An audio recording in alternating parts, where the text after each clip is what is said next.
¿Qué tal? Muy buenas noches. Mi nombre es Joaquín Trinidad López Valdivieso.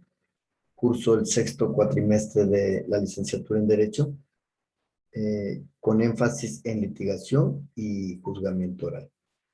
Dentro de la materia de Derecho Procesal 2, abarcan los medios de impugnación en el proceso civil, la ejecución de sentencia y los aspectos distintivos, modalidades y procedimientos de los juicios especiales regulados por el Código de Procedimientos Civiles para el Distrito Federal y también para el Estado de Chiapas.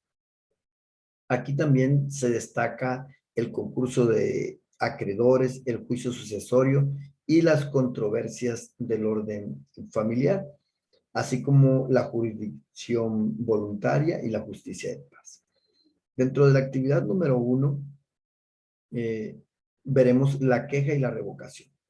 En el derecho, generalmente la palabra impugnación se utiliza para designar tanto inconformidades de las partes y de participantes de un litigio contra los actos del órgano jurisdiccional, como son las objeciones que se formulan contra los actos de las propias partes. En derecho procesal, que es la materia que nos atañe, se suele emplear la palabra impugnación para denominar el acto por el cual las partes y los sujetos legitimados controvierten la validez o legalidad de los actos procesales del órgano jurisdiccional. El recurso de queja se debe presentar por escrito. eh, es más, ciertos juristas advierten que la interposición del recurso debe ser motivada, es decir, con la expresión de los agravios que cause esa determinación, indicando tanto las disposiciones legales que se dejaron de aplicar o que se aplicaron ilegalmente, como tanto así como los argumentos jurídicos que demuestren la violación de la misma. Ah, ahora bien, cuando hablamos de revocación, podemos afirmar que es el recurso ordinario y horizontal que tiene por objeto la modificación total o parcial de una resolución judicial por el mismo juzgador que la ha pronunciado.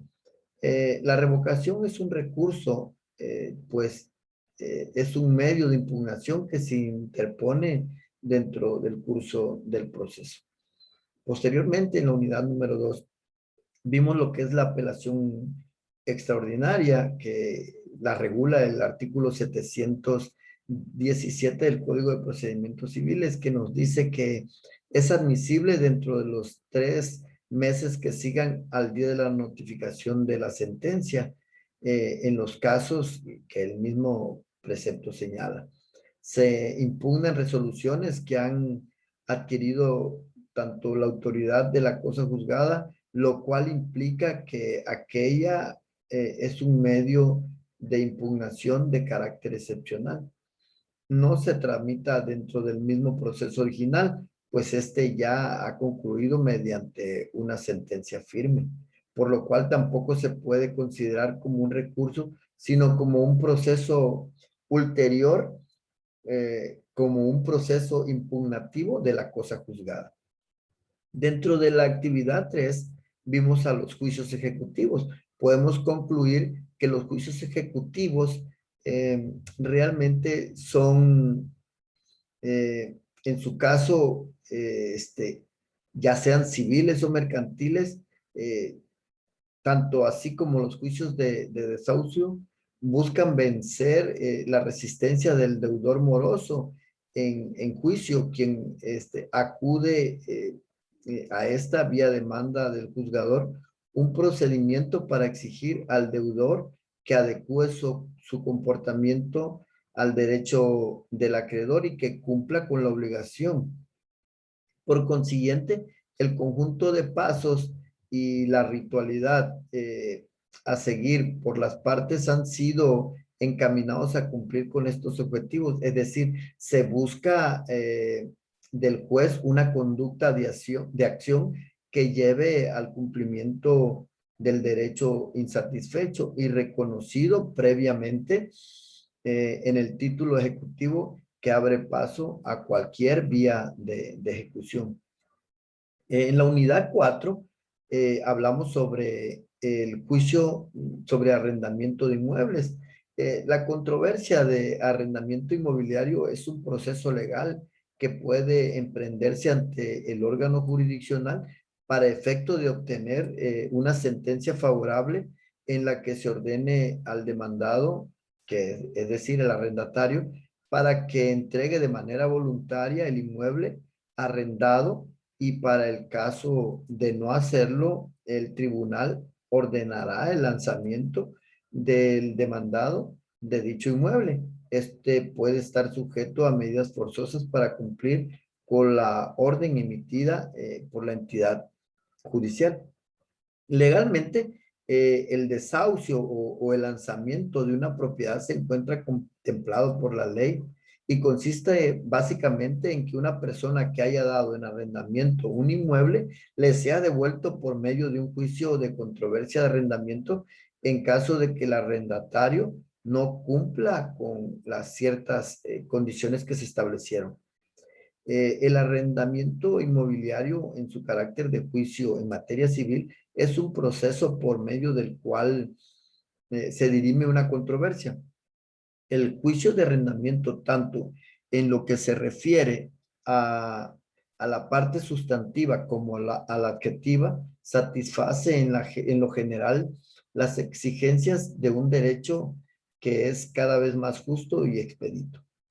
En la actividad número 5 vimos el procedimiento para la enajenación de bienes muebles. El procedimiento para esta enajenación de muebles, de bienes muebles embargados, se encuentra regulado en el artículo 598 del Código de Procedimientos Civiles. Aunque este precepto alude exactamente al remate de los bienes muebles, es claro de que se trata de una enajenación en la que el remate puede no existir, pues aquella actividad se encargará, de esta actividad se encargará un corredor o una casa de comercio que expenda objetos o mercancías similares.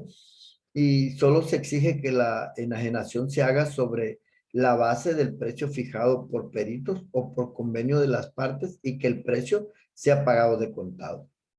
La característica principal de la enajenación de los bienes muebles es que no es la autoridad judicial la encargada de llevarla a cabo. Su intervención solamente se limita a consignar o a entregar los bienes al corredor o a la casa de comercio que se encargue de la enajenación.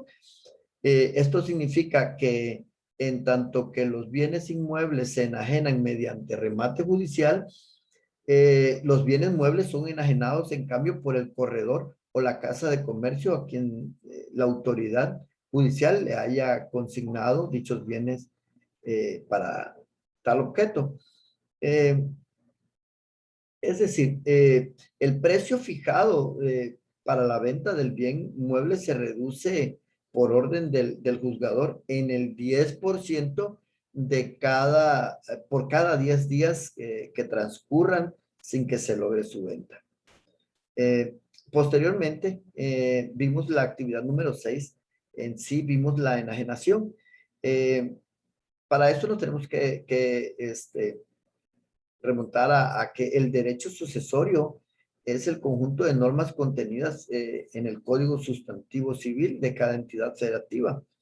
El código, si hablamos del Código Civil de la Ciudad de México, tiene un capítulo especial para el derecho sucesorio que regula las transmisiones de todos los bienes y derechos del difunto, así como sus obligaciones que no se extinguen con la muerte cuando hablamos de los derechos. Es decir, nos referimos a todos los bienes muebles e inmuebles, derechos de usar y disfrutar, como el arrendamiento. Cuando hablamos de obligaciones, nos referimos a las obligaciones adquiridas por el de cuyos o del difunto, mejor dicho, antes de morir y que no saldó y que generan, que siguen generando situaciones u obligaciones con su muerte. Podemos concluir que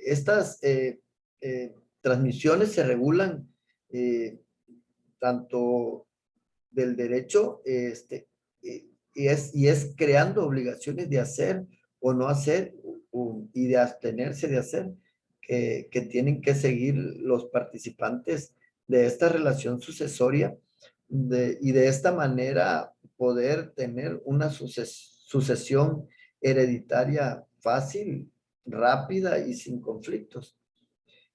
Podemos conocer hoy en día a los integrantes de la sucesión, de la relación sucesoria.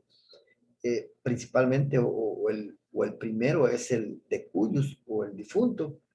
Posteriormente siguen los herederos y legatarios, que son los parientes o personas físicas o morales que sucederán los bienes, derechos y obligaciones del difunto.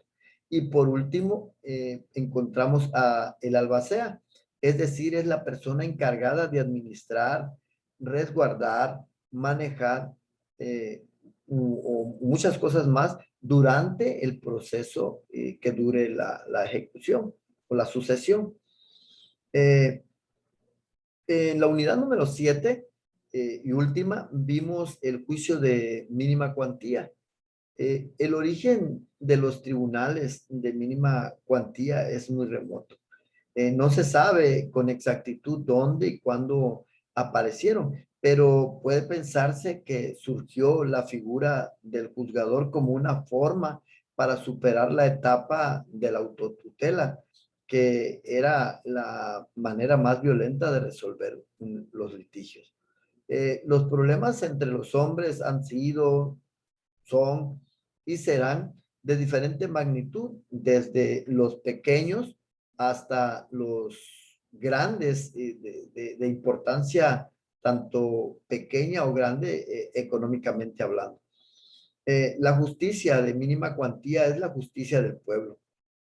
Es lo que requiere el económicamente débil, la del asalariado. Conocemos también que esta justicia se administra en los tres órdenes, en el civil, en el penal y en el administrativo. Y es por eso que la justicia de mínima cuantía en estos tres órdenes que ya mencionamos debe estructurarse de tal manera que su organización jurídica sea eficaz y que las autoridades encargadas de impartirla sean juristas honrados, capaces y con auténtica vocación de servicio. Eh,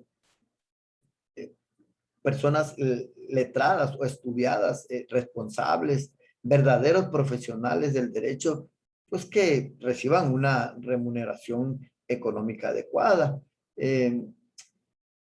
porque tienen la debida preparación jurídica y aparte asumen las responsabilidades y garantía que ejerce todo juzgador, ya que la eficacia de la justicia de mínima cuantía está en relación directa con la satisfacción del deseo de justicia de la clase social sujeta a ella. Es decir, de los justiciables de bajo poder económico, del pueblo, cuyos litigios deben de ser resueltos satisfactoriamente. Es así como vimos las 7 unidades de la materia de derecho procesal. Muchas gracias.